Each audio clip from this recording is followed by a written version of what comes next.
Namo Buddhaya buat para siswa yang sekolah di Manado Independent School, Miss ya.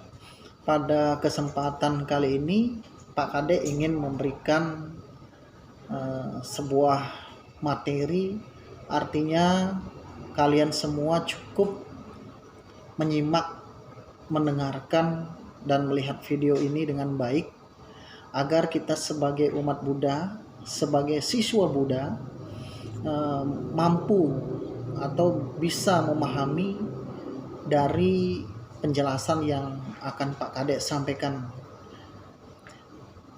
Pada saat ini Pak Kade ingin memberikan topik, yaitu tentang bagaimana menjadi umat Buddha yang sejati ya.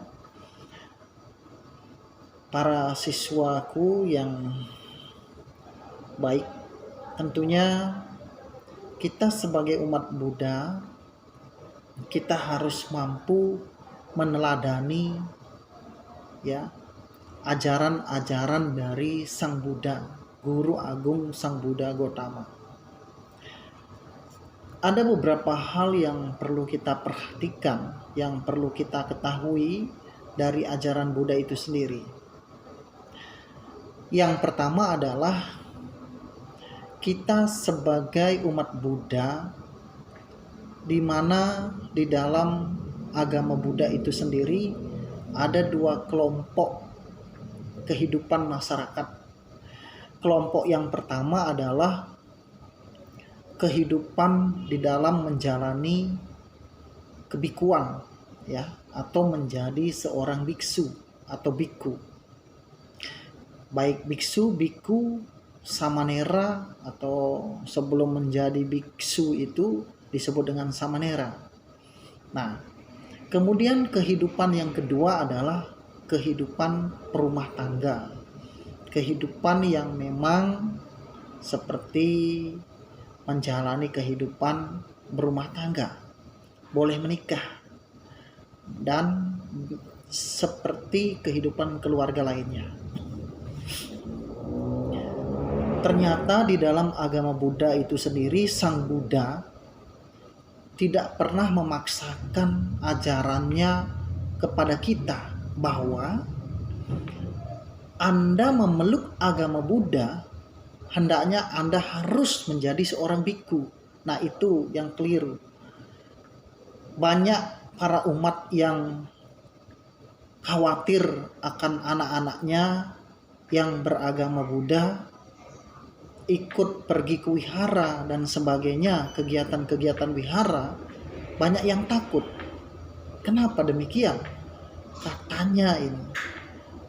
Ditanya saat itu kenapa? Ternyata anaknya takut untuk menjadi biksu nantinya. Wah, inilah yang harus diluruskan ya, bahwa pergi ke wihara atau menjadi umat Buddha tidak harus menjadi biku. Ya, sekali lagi, tidak harus menjadi biku.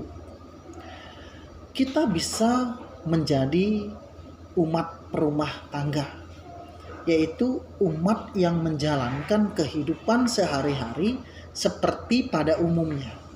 Oke? Itu yang pertama. Kemudian yang kedua, sebagai seorang umat Buddha, seyogyanya memiliki keyakinan terhadap Triratna, yaitu 3 perlindungan. 3 perlindungan ini yaitu berlindung kepada Buddha, berlindung kepada Dhamma, dan berlindung kepada Sangha ya. Kemudian sebagai seorang umat Buddha tidak harus kok menghafal atau pandai di dalam pembacaan parita.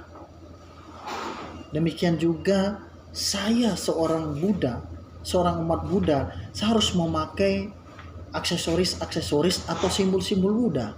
Tidak juga seperti itu. Ya.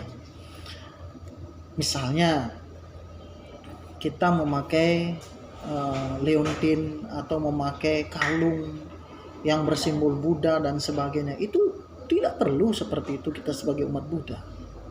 Karena ajaran Buddha ini lebih menekankan kepada perilaku, yaitu perilaku yang baik. Sekali lagi, agama Buddha lebih menekankan kepada perilaku, yaitu perilaku yang baik. Oke. Kemudian yang ketiga adalah selain kita memang mampu membaca parita, ya, membaca parita, maka hendaknya pula kita mampu memperbaiki sifat kita, karakter kita dengan baik sesuai ajaran Buddha, begitu. Jadi bukan cuma jago menghafal parita, tetapi selain jago menghafal parita, juga mampu memperbaiki diri kita ke arah yang baik, ya. Nah, inilah yang perlu kita mengerti dan kita tekuni, kita pahami sebagai umat Buddha. Maka dari itu kita tidak perlu takut sebagai umat Buddha. Kita bisa memilih sebagai kehidupan berumah tangga.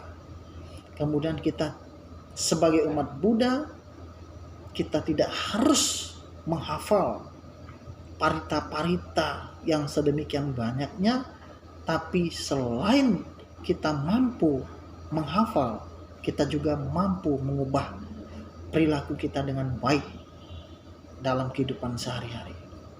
Oke.